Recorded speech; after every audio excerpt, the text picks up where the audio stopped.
18:36 minutos, arrancamos en otro bloque más de La Resistencia. Comentanos, Horacio, ¿con qué continuamos?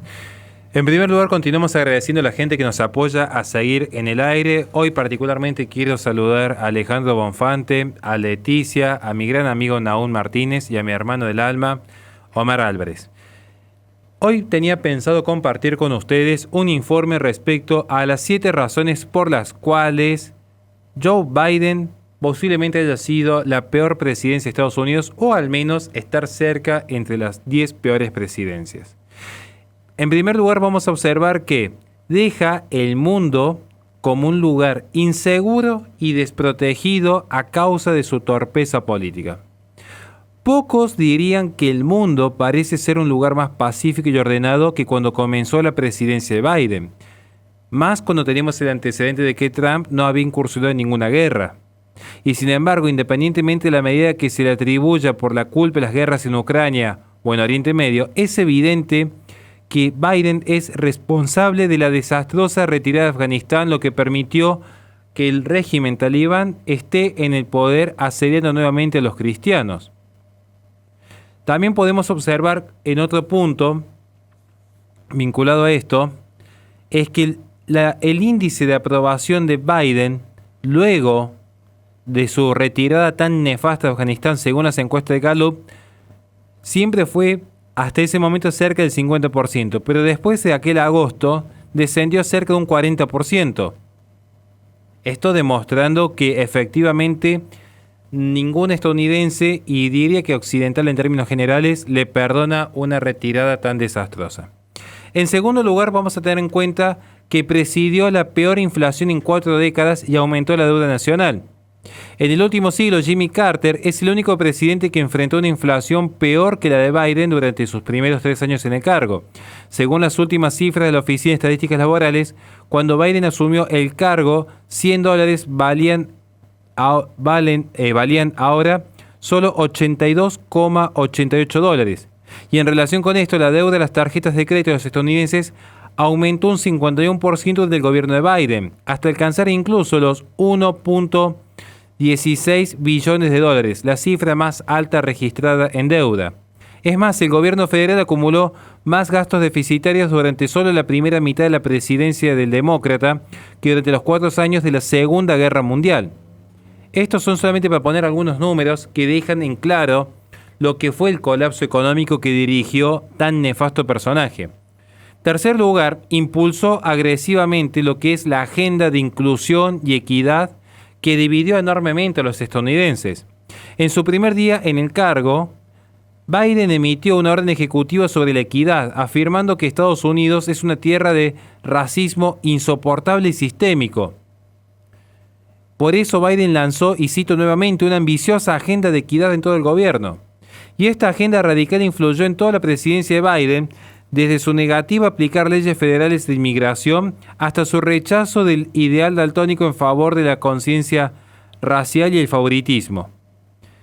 Incluso insistiendo en que los niños y los hombres debían practicar deportes mancomunadamente entre varones y mujeres, llegando incluso a forzar la utilización de vestuarios mixtos, baños mixtos, promoviendo el deporte trans, mostrándose intolerante con los intolerantes, diría Karl Popper, llegando incluso a asediar a los cristianos por querer mantener su libertad de conciencia a salvo. Una agenda tan radical que en favor de los colores de la inclusión, incluso desmanteló parte de su propio ejército para promover políticas de género, lo cual era sinceramente una locura total, donde un presidente estuviese más preocupado por poner personas trans al frente del ejército que por verdaderamente custodiar la seguridad nacional. Un presidente más obsesionado con la vida sexual íntima de las personas, un aspecto privado donde nadie debería intrometerse. Parecía más preocupado Biden por estas agendas que por ejemplo, resguardar la economía del gran colapso que estaba generando el Green New Deal de Ocasio Cortés. En cuarto lugar tenemos que designó jueces que no respetaban el Estado de Derecho y rechazaban los principios fundamentales de la nación. Biden ha rechazado la idea de que los jueces deberían interpretar la Constitución basándose en el significado original del texto real, tal como lo habían entendido durante años los predecesores.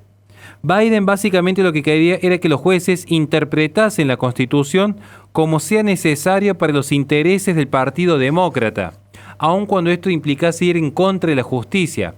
Además de eso, Biden había nombrado varios jueces que no creen en los ideales fundamentales de lo que fueran los padres fundadores de Estados Unidos, sino que eran básicamente activistas políticos.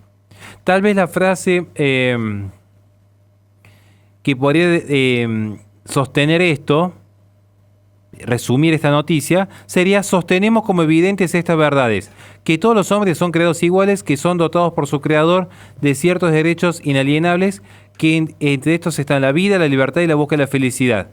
Esto parecería resumir todo aquello, esa frase resume todo aquello que va en contra de lo que Biden quería.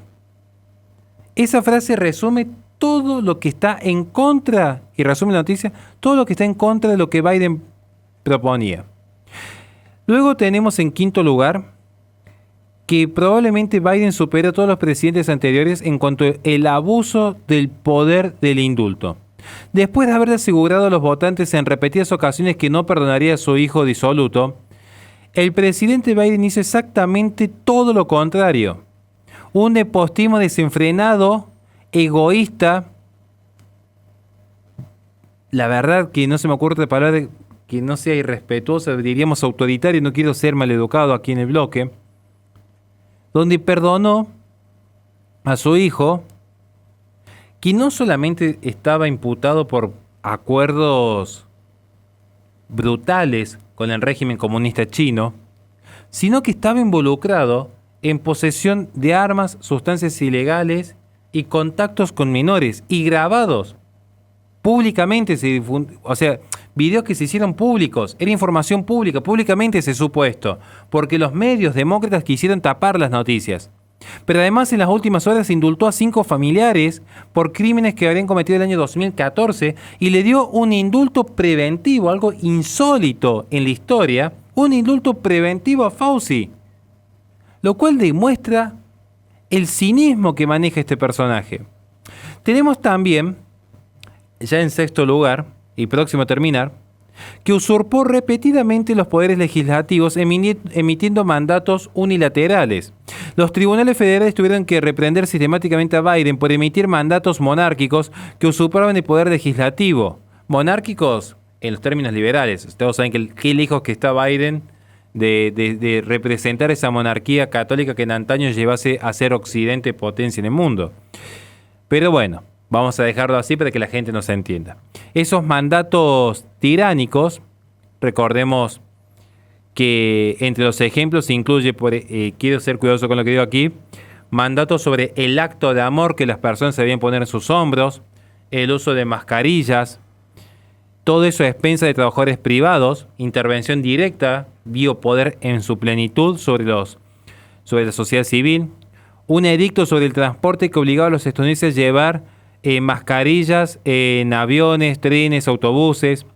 Su proclamación de que los empleados federales tenían que recibir una dosis del acto de amor durante el fenómeno del año 2020, si no iban a ser despedidos. Tenemos además mandatos vinculados a la cuestión de la antinatalidad, que también tenemos que ser cuidadosos con lo que decimos. Biden no se conformó con usurpar el poder legislativo, sino que también se propuso reescribir una constitución.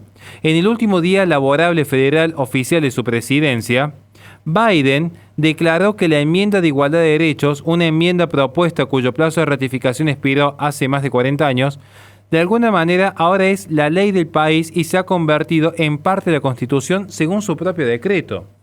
Realmente uno no sabe si esta persona es el mal encarnado o simplemente padece demencia senil.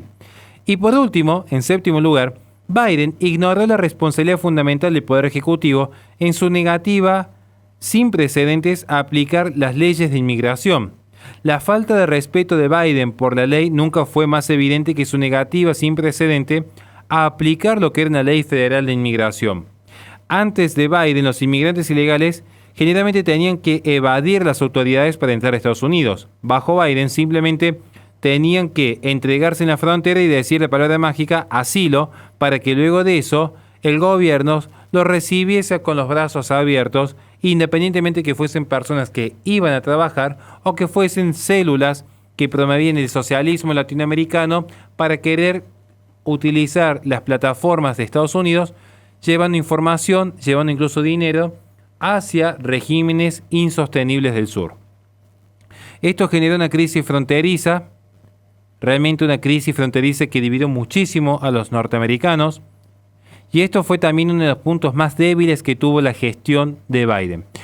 Por todo lo expuesto es que al menos considero humildemente que Biden ha sido quizás uno de los peores presidentes que ha tenido Estados Unidos, y que lamentablemente Estados Unidos, quiera sí o no, sigue siendo un país de referencia para el mundo entero, y por lo tanto lo que pase allí no nos puede ser indiferente porque afecta, quiera sí o no, a cada nación en el mundo. Nada más y muchísimas gracias. Les recordamos a la gente que este programa se sube al canal de YouTube de La Resistencia Radio, donde en la descripción de los videos tienen la plataforma Patreon, donde pueden apoyarnos para que podamos seguir haciendo este tipo de contenido. Vamos a un corte y enseguida volvemos con más Resistencia.